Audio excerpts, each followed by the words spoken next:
This is an idea that I had, I think, even before I became dean in some fashion or another. It went through lots of different iterations as I talked with the people who were at the school and who'd been, living the school's mission for a lot longer than I had.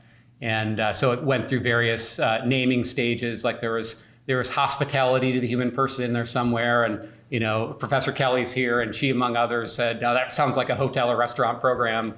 And so we settled on, I think, the nub of it, the Center for Law and the Human Person, for a center that's designed to really help us think through who and what we are as a law school, what our distinctive contribution might be to legal education, where we might best contribute and serve, and how. To do that, I thought we needed kind of a starting place for a Catholic intellectual architecture, but one that is broadly appealing. The concept of the human person and the human person's dignity, assuming you all work out over the course of the day what that really means, and we find some common ground. It is a concept that has broad appeal well beyond the boundaries of Catholic circles or even Catholic education. So I'm glad that we're focused on this. The implications of the nature and dignity of the human person for law, I think, are vast and perhaps not fully explored in all of the different fields of study within law, much less in other areas of public policy and human endeavor. So I had an idea. I got a lot of input from faculty and staff and students, but nothing really became concrete until I found our very capable director, Elizabeth Kirk. And I'm going to quickly hand things over to Elizabeth. Elizabeth is the director of the Center for Law and Human Person here at the law school. She's also a lecturer for us, particularly in things like family law.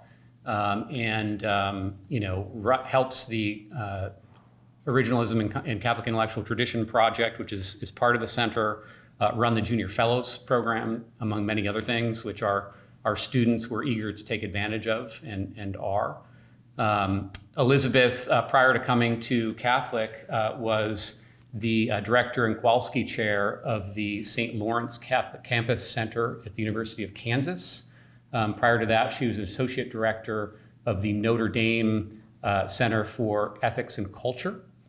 Her undergraduate degree is from the University of Missouri. Her JD is from Notre Dame.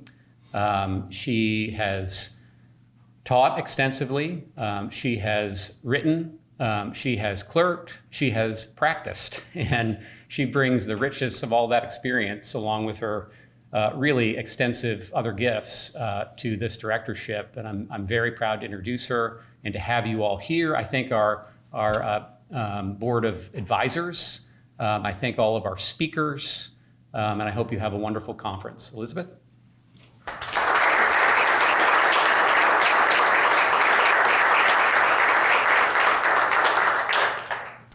Thank you, Dean Payne. Without your vision and leadership of the law school, this wouldn't be possible, but also thank you for entrusting me with the privilege of directing the center in its early days. Whenever I hear my CV recounted as you did, I always think, boy, that sounds like a person who jumped around a lot. I always joke that my CV only makes sense when you match it up with this guy's right here. This is my husband who's attending.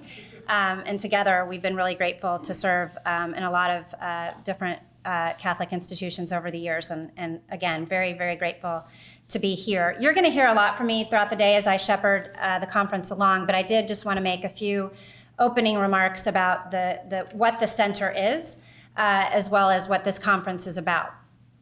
So, did you know that snakes, baby snakes, are abandoned at birth by their mothers? How many people knew this interesting fact? Most snakes lay eggs. Some incubate their young in their bodies, but regardless, wherever they're hatched, the young snake is on its own from the start. So before you start to worry, though, about these poor baby snakes, you should know that they are precocial. This word means that they are born relatively mature, mobile, able to feed themselves, and able to fend for themselves right from the get-go. So the human person, in contrast, is altricial, right? This means that whether in utero or ex utero, a human baby is completely helpless and dependent. And among mammals, humans have among the longest periods of dependency and immaturity. And you don't have to be a PhD or a scientist or a doctor to observe this.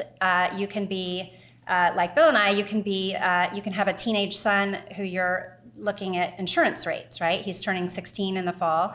And your insurance agent knows all about the immature developmental status of adolescents and young adults, and they can put a price on it. So what does all this have to do with our conference today? So the Center for Law and the Human Person is interested in bringing together a community of scholars, an interdisciplinary community of scholars and students and practitioners who aspire to explore the law, to study the law, to teach the law, to practice the law, in light of the reality of the human person. Law is necessarily normative, which means that law tells us what we ought to do and what we ought not to do. And in so being, it presupposes certain realities about the object of legal reasoning. And the object of legal reasoning is us, right? The human person is the subject of human law. And so some claims, like that human infants are vulnerable and dependent, are observable from the world around us. They're observable realities from our embodiment. Other realities about what is good for us are knowable by human reason, such as that parents of human infants are uniquely and best suited to provide for the care and upbringing of their children. So human law draws boundaries and it creates obligations, but those are based on realities about what is fitting and good for the human person. Much of family law, the area in which I study and teach, and I see some of my students out there, although don't worry, I won't call on you to give examples, but much of family law reflects this reality, right, that human infants are not snakes, and that they are instead born vulnerable and dependent and in need of parental care and nurture. So laws like our child support laws, or laws against parental abandonment, or our abuse and neglect laws and the entire child welfare system. Even marriage was historically viewed as ordered to, as Blackstone put it, the care, protection, maintenance, and education of children. So this relationship between, as our conference title puts it, rightly ordered law and the flourishing of the human person is also crucial with respect to human dignity.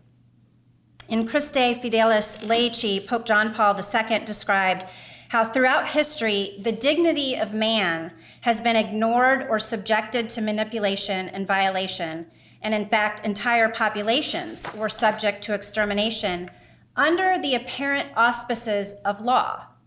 And for the supposed improvement or transformation of mankind, but all based on deeply flawed understandings of the human person and of law. And we recognize these atrocities because we recognize these atrocities as such because of the truth of the human person and the objective moral order. And these things cannot be suppressed. And they alone provide the proper foundation for protecting human dignity. Pope Benedict XVI said that law should be inspired by values grounded in human nature. So grounded, law leads citizens to authentic social and personal flourishing. And that flourishing occurs in a community, right, through a collective life of virtue, what we might call the common good. And by participating in the common good, we fulfill our natures and reach our own perfection more fully and easily. That last piece is from the Catechism. So it's in this spirit that the center supports inquiries, right? This is the beautiful big picture, and as the dean said, it's up to all of us now to figure out how to color it in, right? But we support inquiries into the nature of law, the nature of the human person, and the nature of the common good, all within the distinctive and rich Catholic intellectual tradition. And while the center has hosted many fine lectures and events over the course of the last 2 years, this inaugural conference most intentionally addresses these central themes. So I'm really looking forward to the speakers we have today, but also to the discussions that we might have with one another throughout the day and moving forward. Thank you.